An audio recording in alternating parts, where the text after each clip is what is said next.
পুরনো বাতিল ফেলে দেওয়া প্লাস্টিকের বস্তা ফ্যাক্টরিতে বিভিন্ন ধাপে গলিয়ে তৈরি করা হচ্ছে নিত্য প্রয়োজনীয় তৈরি গামলা, বালতি, আরো বিভিন্ন রকম জিনিসপত্র।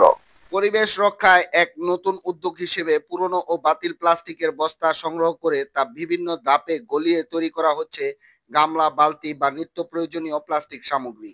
এই উদ্যোগ কেবলমাত্র পরিবেশ বান্ধব নয়, বরং এটি বর্জ্য ব্যবস্থাপনাতেও নতুন মাত্রা যোগ করেছে। প্রথমে ফেলে দেওয়া প্লাস্টিকের বস্তাগুলো সংগ্রহ করা হয় বিভিন্ন বাজার ও শিল্প এলাকা থেকে। এরপর সেগুলো ধুয়ে পরিষ্কার করে শুকিয়ে নেওয়া হয়। তারপর আধুনিক যন্ত্রপাতির মাধ্যমে উচ্চ তাপমাত্রায় গলিয়ে নেওয়া হয় প্লাস্টিক। গলিত অবস্থায় সেই প্লাস্টিক ঢালা হয় বিভিন্ন ছাঁচে, যার মাধ্যমে তৈরি করা হয় গামলা, বালতি, ঝুড়ি ইত্যাদি প্রয়োজনীয় পণ্য। এই পদ্ধতিতে পূর্ণ ব্যবহারযোগ্য প্লাস্টিক ব্যবহার করে যে সামগ্রী তৈরি হচ্ছে তা সস্তা, টেকসই এবং পরিবেশ বান্ধব।